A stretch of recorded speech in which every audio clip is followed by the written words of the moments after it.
The submarine war is reaching its climax. In 1942, German U-boats sink more merchant ships than in all previous years combined, threatening the Allies' ability to wage war. Despite the increased production of cargo vessels in Allied shipyards, severe shortages of shipping force a significant reduction in the planned buildup of American troops in England, the cancellation of planned operations in Burma and the Pacific Theater, and contribute to the ongoing famine in India. The threat from German U-boats operating out of the occupied French port cities must be eliminated if the Allies are to effectively prosecute the war into 1943 and beyond. But with the construction of the massive submarine pens now complete, the U-boats and their infrastructure can no longer be directly attacked. Acknowledging this, on January 14, 1943, the British War Cabinet orders the area bombing of French cities supporting the U-boat war, and orders Bomber Command to devastate Saint-Nazaire, Lorient, Brest, and La Pallice. It is hoped by the War Cabinet and Admiralty that the destruction of the civilian and dockyard infrastructure in these towns will impede U-boat operations. But Arthur Harris, Commander-in-Chief Bomber Command, objects to these raids, believing these attacks will produce no results other than killing French civilians. Better, he believes, to destroy the German cities and factories where the production of the hulls and components needed to build new U-boats occur. Harris duly carries out his orders, and between January 14th and February 17th, Bomber Command dispatches 1,960 sorties and drops 4,000 tons of bombs on Lorient, devastating the city. Beginning on February 28th, Harris focuses Bomber Command's efforts on Saint-Nazaire, with the first raid destroying much of the old town. Still, with merchant shipping losses in March reaching unprecedented and catastrophic levels, Bomber Command remains under intense pressure to continue their attacks on French port cities. Saint-Nazaire, home to the 6th and 7th U-boat flotillas, will once again be attacked.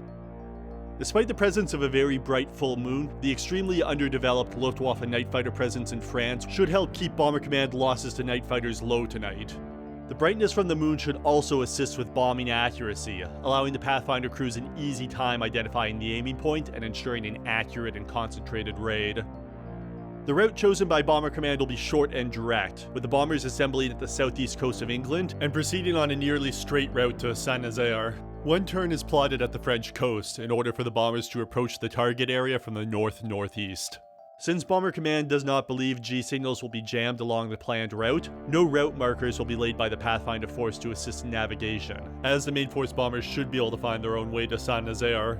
As Bomber Command has not flown any operations for almost 2 weeks, a massive force of 643 bombers is planned to be assembled for this attack, representing well over 60% of Bomber Command's entire frontline strength. This will be the largest bombing raid conducted so far by Bomber Command during the war, excluding the 3 special 1,000 bomber raids organized in the spring of 1942.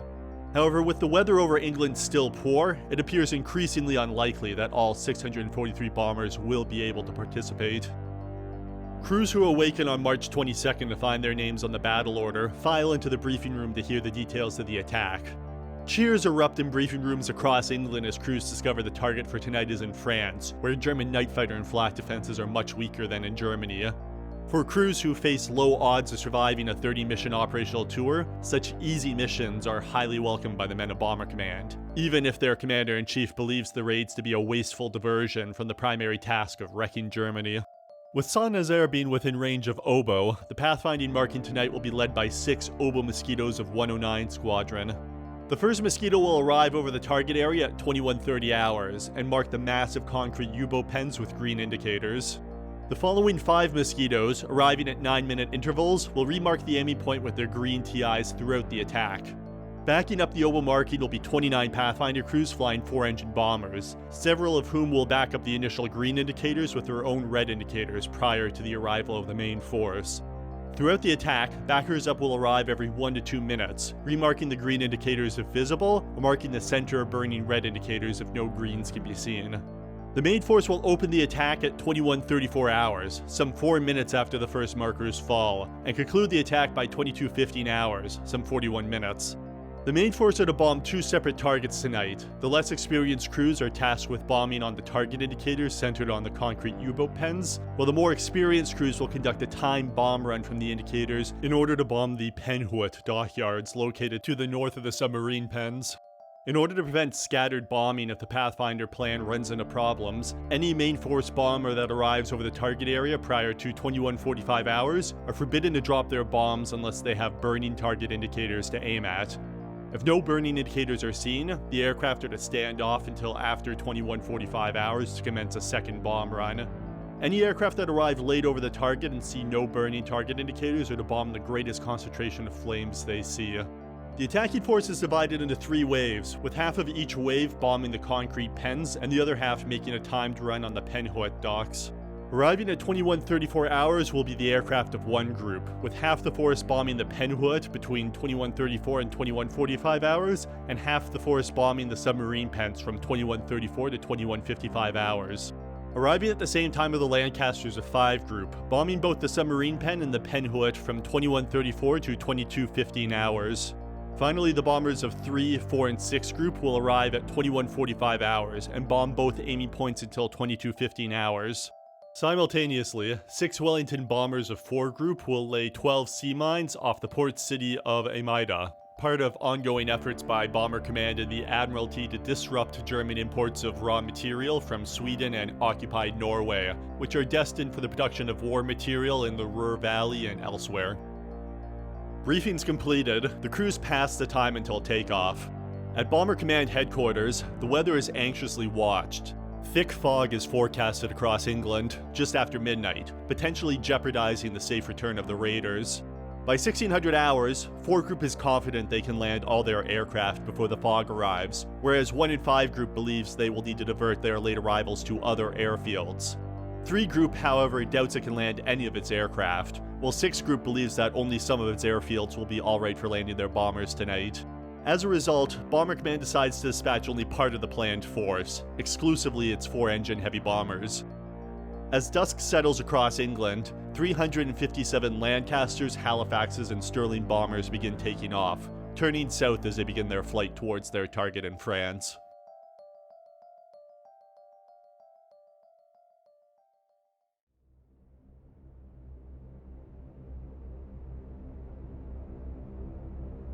Heading for the turning point near Saint-Jacques-de-la-Mer, the bomber stream encounters flak and searchlight activity from the Channel Islands and French coast. Patches of cloud are encountered over the channel, clearing over France, which is covered by some ground haze. The full moon sits above the horizon, illuminating the bombers and ground below. German night fighter activity is encountered around Reims and Saint-Brieuc.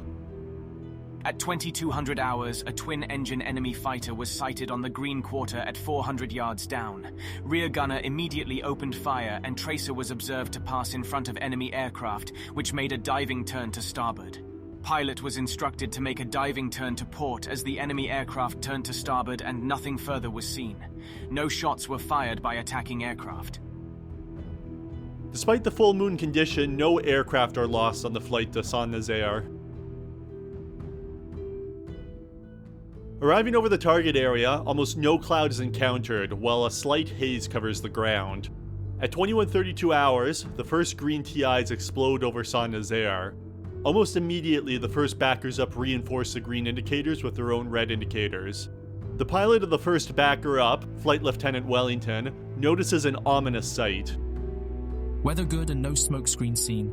Identified built-up area and aimed at green TIs. One red indicator seen well west of target. As no other backers up had dropped flares yet, the red indicator seen west of the target can only be a decoy indicator. Following Flight Lieutenant Wellington, 6 further red TIs are dropped by backers up over the next 4 minutes. The Lancasters of 1 and 5 group immediately begin bombing after the first indicators fall, resulting in a highly accurate opening to the attack.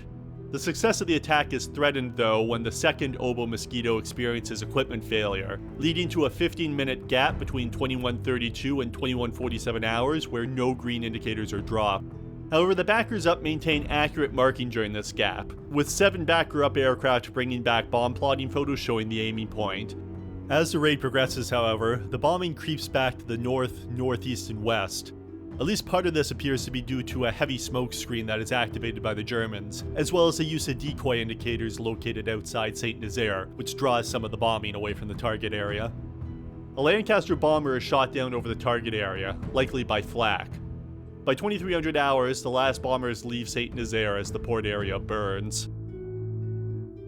Returning to England on a direct course, the bombers encountered little night fighter activity with only 3 approaches reported.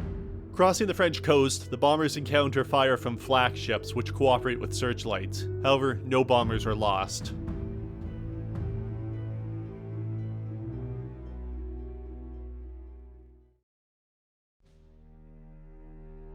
Saint-Nazaire suffers major damage. Photo reconnaissance photos taken after the raid show that the greatest concentration of damage occurred to the north of the Bassin de Panouet. Among the damaged and destroyed dockyard facilities are rivet, welding, turbine, sheet metal and machinery works, plus warehouse facilities. Also hit are the electrical substations and foundries in Saint-Nazaire. Little new damage was found in the metropolitan area, which had been largely destroyed in the previous raid on Saint-Nazaire at the end of February. Major cratering is noted in the fields to the north and northwest of Saint-Nazaire, testament to the bombs drawn away from the target area by dummy indicators. The Minelaying mission is also successful, with 6 Wellingtons dropping a total of 12 mines in clear weather conditions, and returning to base safely. Despite 643 bombers having originally been envisioned for this attack on Saint-Nazaire, only 357 were able to take off due to the forecasted weather over England. Furthermore, the bombers of 3 group were recalled after takeoff due to weather concerns, leaving only 283 bombers to attack Saint-Nazaire this night.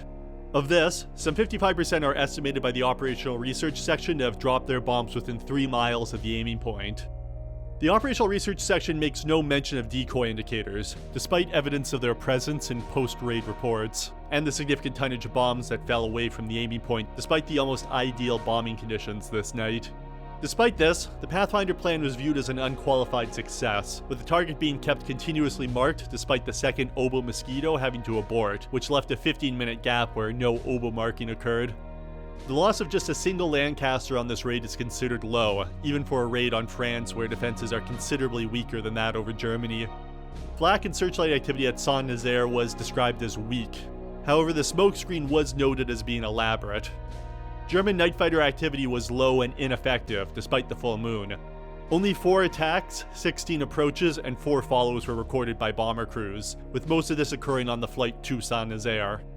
As expected, the G signals over France were not effectively jammed, with most bombers receiving G signals over the target itself. Despite this seemingly impressive damage, however, the German U-boat and related infrastructure remained safe within the massive concrete pens. Josef Goebbels, Reich propaganda minister, only devotes 3 sentences in his diary to this raid, highlighting its minimum impact. The following night, Bomber Command stands down due to forecasted low cloud and fog over many Bomber Group airfields. A leaflet operation is nevertheless organized, with 21 pupil crews from training units tasked with dropping leaflets over France. A significant mine-laying force is also assembled, with some 33 Wellingtons, 10 Stirlings, and 2 Lancasters tasked to drop sea mines off the Frisian Islands and Amida to interfere with and sink German merchant ships carrying raw materials for war production. Among the crews assembled is a freshman Wellington crew, captained by Sergeant Eric Hall of 426 Thunderbird Squadron, Royal Canadian Air Force.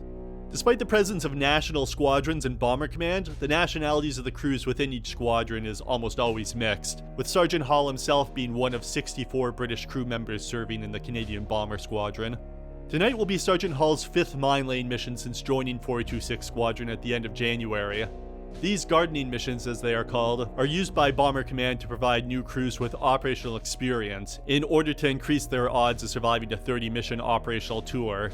However, the loss rate of roughly 2% for these mine-laying missions would still mean a bomber crew flying nothing but mine-laying missions would have little better than a 50-50 chance of surviving a 30-mission operational tour. And with the shot-down bombers likely crashing into the cold waters of the Atlantic or North Sea, there is little likelihood of survival or rescue. Of the 45 bombers dispatched for mine-laying duties, 3 are unable to find their assigned drop zones and abort, but the remaining 42 lay some 120 sea mines. 1 Wellington and its crew from 196 Squadron fails to return, shot down by German flak. Of the leaflet aircraft, 16 successfully dropped their leaflets, and 1 bomber and its pupil crew failed to return. Sergeant Hall and his crew returned safely to base. No cloud, but sea haze and poor visibility. A G-fix was obtained at 53 degrees 57 minutes north and 2 degrees 36 minutes east, and a timed run and homing used to locate the garden. The mines were laid at 20:40 hours. Both parachutes were seen to open. A successful sortie landed at Linton. Having flown 5 Minelaying missions, Sergeant Hall and his crew are now considered by 426 Squadron to be experienced enough to take part in raids on Germany, but he and his crew will have to wait. The next day, March 24th, in keeping with orders to strike U-boat related targets, Bomber Command readies its forces to attack Kiel. Alongside the attacks on French ports, Bomber Command has spent much of January and February striking German port cities involved in the U-boat war. However, changing weather conditions causes Bomber Command to switch the target for tonight from Kiel to Wilhelmshaven, before the entire night's operation is scrapped due to the weather at 22:15 hours, just as the crews head out to man their bombers.